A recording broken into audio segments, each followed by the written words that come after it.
Hey, it's Matt with Fitness Revolution. Today I've got Pamela MacElree from Fitness Revolution joining us. Pamela, thanks for being on with me. Sure, no problem. Thanks for asking. Well, we're excited because we get to talk about Revolution for a Cause, which I know is something near and dear to you. And that's going to be a topic, one of the topics that you get to talk about at EFPS this year. So tell those who are watching a little bit about Revolution for a Cause and why it's so near and dear to your heart. So Revolution for a Cause is all about philanthropy. Initially, it was about having events and raising money for various organizations or charities that were important to individual people. And since then, it's evolved a little bit to, instead of doing just for a portion of the year, we do it year round. And we also keep track of the number of hours that people spend volunteering, simply from the standpoint that philanthropy is not just about raising money for organizations and people in need, but it's also about advocacy and awareness. And a lot of that comes from donation of time, not just funds. So for me, when I took it over, it was really important to incorporate both of those aspects. And then, as I alluded to in the start of the description of this, it's also about like organizations that are important to the individual person. So it's not, hey, we're picking this organization and everybody has to do it. It's, you know, what's important to me, what's important to you, what's important to the different people who are part of FR, so that those events and the efforts and the time and the funds that are raised mean something even more to the individual people. And then collectively, we're tracking all of those funds and time spent as a group of everybody who is a part of Fitness Revolution. Yeah. So as I understand it, everybody's kind of self-reporting in those types of activities that they're doing collectively, and then you're able to then roll that together and kind of report out what the entire community is doing, right? Yes. So there's a lot of, hey, what did you do last month? Or, what's coming down the pipeline for you? Can I help with anything? Do you need any ideas? What has worked? So a lot of dialogue of, what can I give to you? What can you help me with? How much have you raised? How many hours have you spent? A little bit too of interpreting, like, how do I determine how many hours I've actually spent? Like, if you're planning a big event, it's tough. 30 minutes here, 2 hours there, like how to, accurately determine that number. And then making sure that all of the funds that you do raise are calculated and then submitted to the organization and then relayed to me as well. Yeah, so I think it's really neat because it helps you recognize that even what you're doing individually is part of something bigger. You're a part of something greater, right? So how have you been able to kind of incorporate this into what you are doing with your fitness studio business, and how does this change kind of how you've approached philanthropy yourself?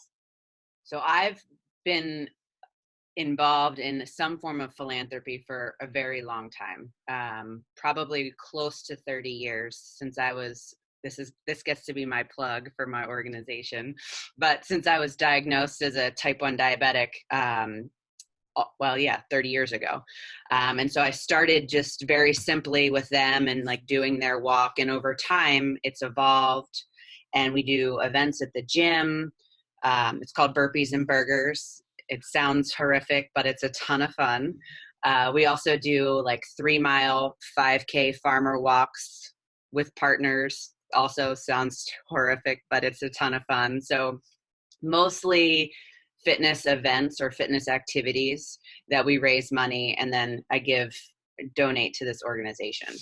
The part that makes it impactful is that every time I get to talk about Revolution for a Cause, I get to also talk about my type 1 diabetes and JDRF, which is the organization that is very near and dear to my heart. So when we bring in advocacy and awareness back to the picture, like, it's not only about empowering other people to do with organizations and causes that are important to them, but it helps me create a larger platform for this one organization and cause that's super, super important to me.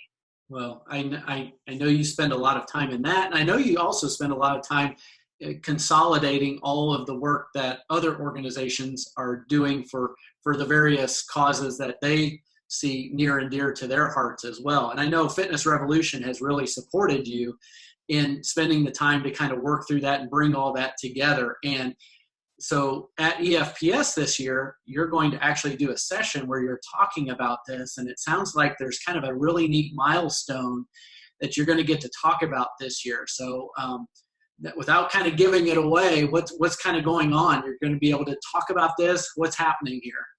Yeah. So I've always, well, not always, for the past couple of years, we've always had a short segment on what Revolution for a Cause is and the status and where we envision seeing this going. But this past June, we kind of hit our big, we did hit our first big milestone, which I guess we can say it now, right? I mean, it's already been said. Yeah. So collectively, since Revolution for a Cause started, everybody who's participated has raised up to $1 million. So the work that I've done, the work that the other partners have done, anybody in FR, it all equals over $1 million at this point. So it's a pretty big number.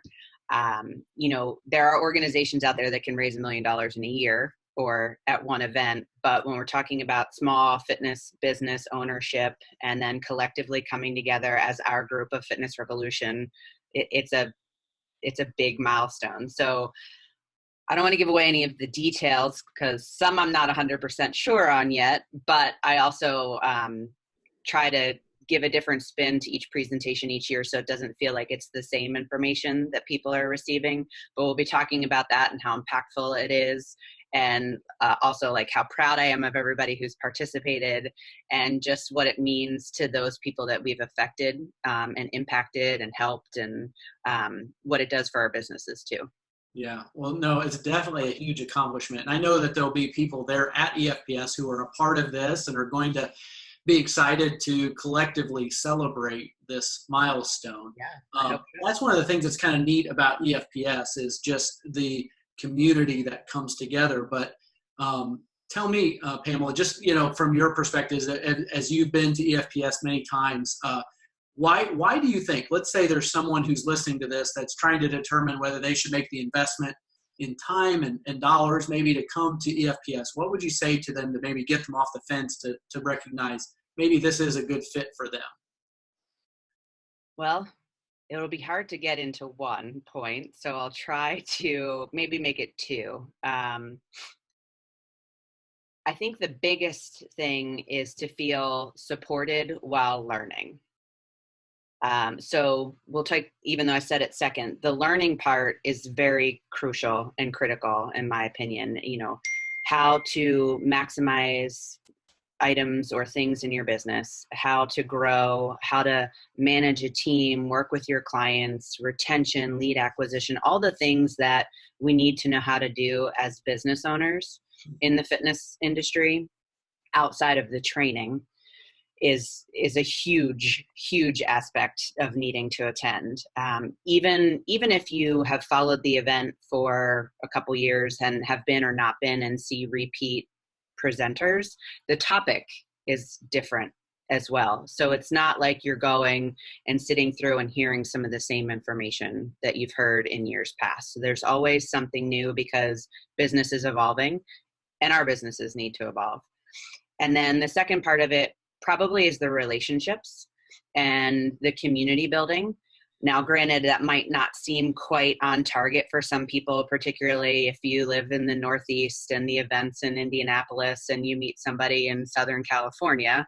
Like, there's a lot of miles, but it's comforting knowing that other people are experiencing similar like successes, similar issues, similar struggles that you can kind of rely on. So, you know, reach out, get some ideas, share with peers, and just have connections that with people that feel like are in similar situations as you, because as a business owner, you know, you're in a silo sometimes, and it's helpful to know that other people experience the same thing that you do. Yeah, no, I think there's there's real parallel between what you're doing with Revolution for a Cause, where maybe a fitness business owner thinks, well, how am I impacting things on my small micro level? And they can see I can be a part of a bigger community that's contributing in this big way. Coming to EFPS, you probably also think I'm kind of on an island by myself, and then you come with a group of people and you see there's a really a big community of fitness business owners that are together and trying to help one another. So I think there's some really interesting similarities between the two. So I'm excited to learn more about Revolution for a Cause at this session. And so thank you so much for jumping on here and talking a little bit about this. If you're watching and you've not yet registered for EFPS, I want you to go to frnation.com/EFPS and register and plan on attending so you can hear Pamela and a lot of other great speakers at EFPS and be a part of that community. So Pamela, thank you so much for jumping on here with me. Yes, anytime. All right. Thanks so much. Have a good one.